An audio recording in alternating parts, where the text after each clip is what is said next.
Are you, Jeremy, I'm sure you're aware of this, the footage from the Mexican Air Force? Yeah, very aware of that. What do you think about that? Well, again, it's IR footage, which is really interesting. They actually got the cameras for drug runners, right? So you can see in the infrared, so it's beyond the observable, eye.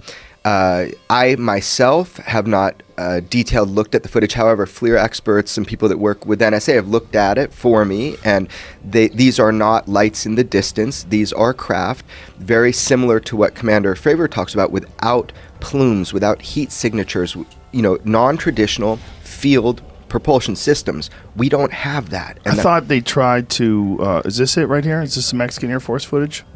Yeah. So they tried to say these were lights on like an oil rig out in the water. That's been debunked. Yeah, they tried to say it was a fire in an oil rig, right? It was the Mexican Air Force tracking like 6. So literally right after our incident, we come back, and I think we were getting ready to go to Fallon, and I had Comcast, and the home page comes up, and there's this video, and I go, holy cow, that looks like what we chased.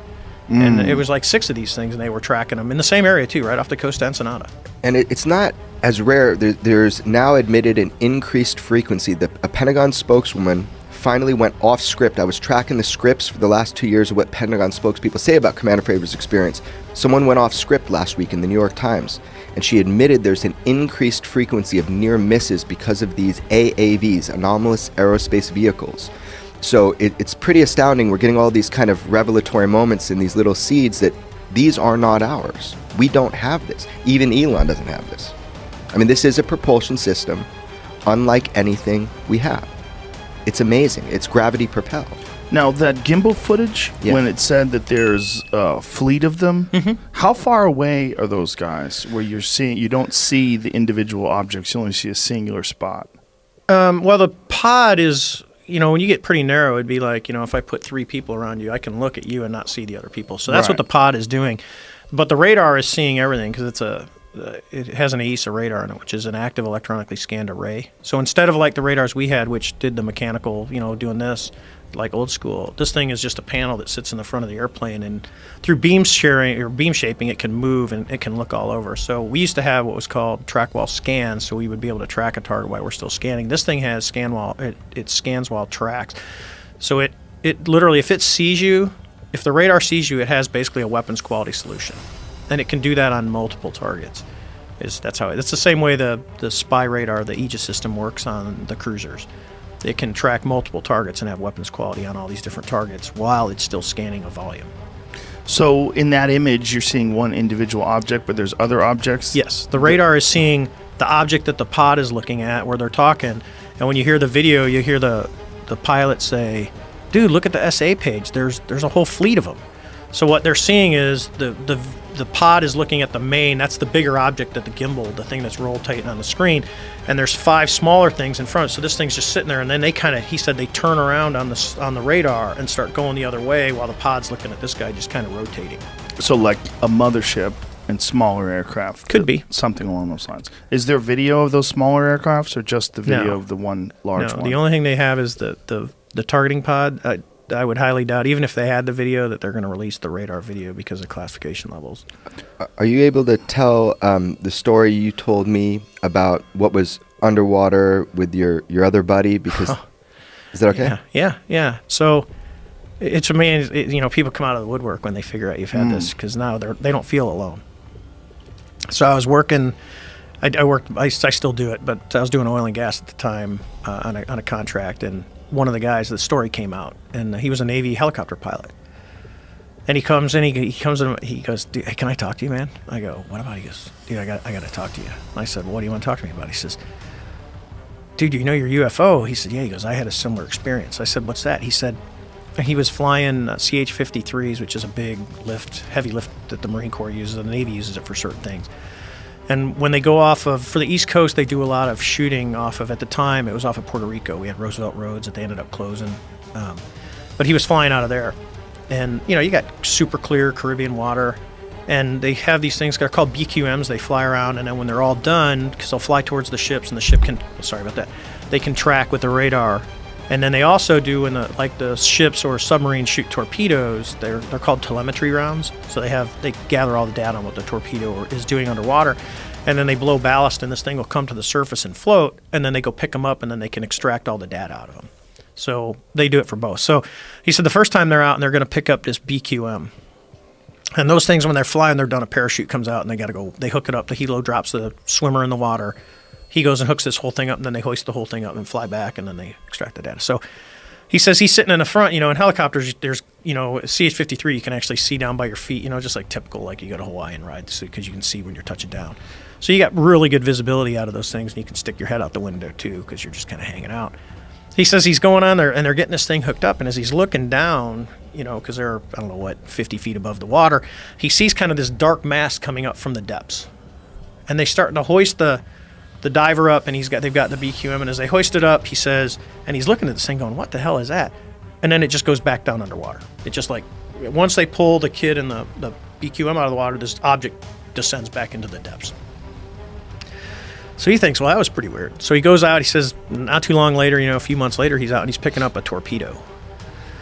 So he says they hook the diver up on the winch and they're lowering him in, and as he's looking down, he sees this big, massive, he goes, it's not a submarine. He's seen submarines before. Once you see a submarine, you can't confuse it with something else.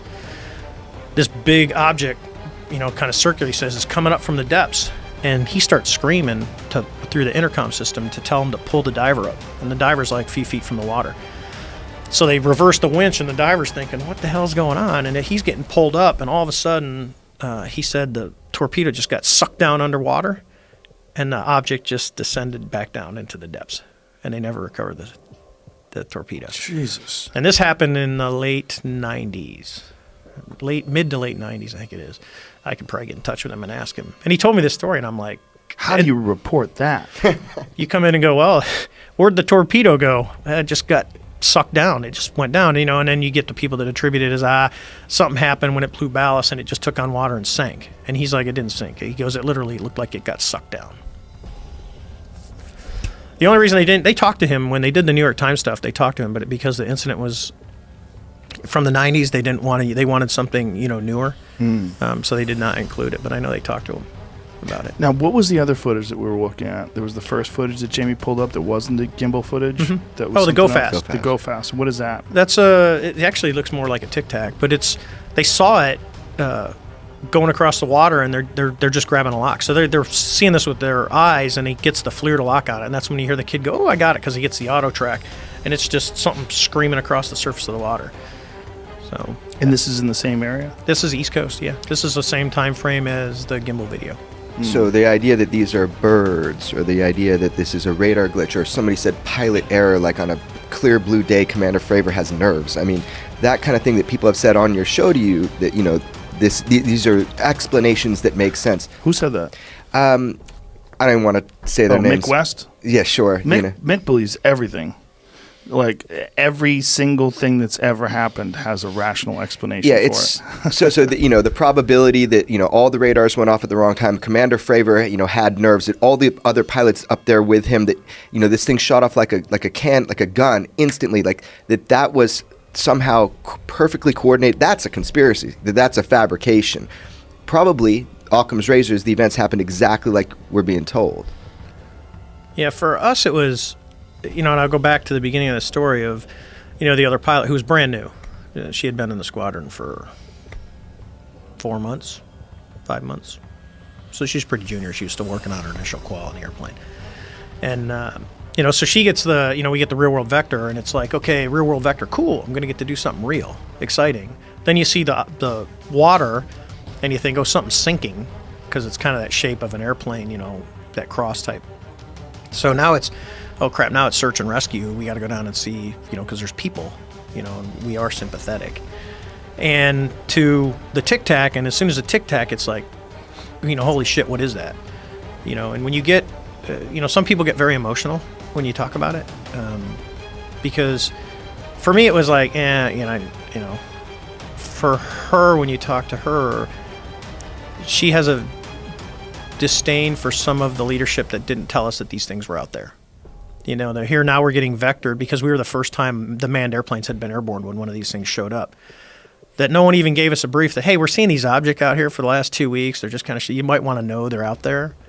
And they never told us. No one knew these things existed besides the radar operators. And the radar operators didn't know what they were. They just knew they were seeing blips. So and there's a lot of stuff that, that it flew around and it came around me, and it didn't do any of that stuff. It's the story that I gave you is just relatively benign, but it was, it's an interesting experience. So these incidents that they reported were taking place before you saw that Tic Tac encounter. Yeah, they were taking place over a period of how many weeks? 2 weeks. 2 weeks. We went out at the beginning of the month for this 2-week at sea period. We pulled in for Thanksgiving, but other than that, we were out till I think December 21st is when we pulled the ship back in.